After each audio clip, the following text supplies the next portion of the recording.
দেখুন, এখন আমের সিজন চলছে। আম আমরা প্রত্যেকে খেতে ভালোবাসি, কিন্তু আম কেনার আগে এই কয়েকটি স্টেপ যদি আপনি ফলো করেন তাহলে আপনি ঠকবেন না। কারণ এখন বাজারে প্রচুর জায়গাতে কার্বাইড দিয়ে পাকানো আম বিক্রি হচ্ছে, যে আমগুলো খেলে আপনার স্বাস্থ্যের জন্য ঝুঁকিপূর্ণ হবে।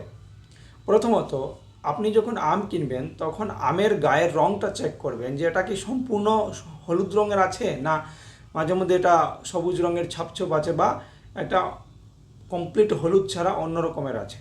যদি কমপ্লিট হলুদ আম থাকে তাহলে এটা আপনি বুঝে নিতে হবে যে আপনাকে এখানে হয়তো কার্বাইড ইউজ করা হয়েছে এই আম পাকানোর জন্য।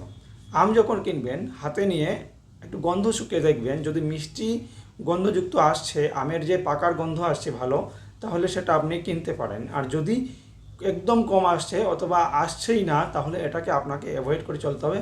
এটা সাধারণত কার্বাইড দিয়ে পাকানো আম হওয়ার চান্সেস রয়েছে।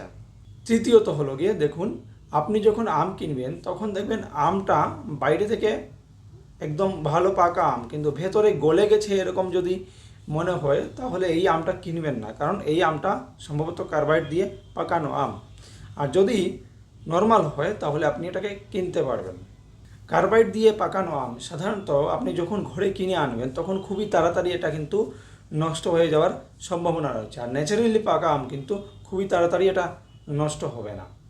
তাছাড়া আপনি যদি কার্বাইডযুক্ত আম খান, এদের টেস্টের মধ্যে কিছুটা ডিফারেন্স পেতে পারেন, যেটা নর্মাল আমের মধ্যে আপনি পাবেন না। এটা আলাদা অন্যরকম একটা ধাতব টেস্ট আসতে পারে।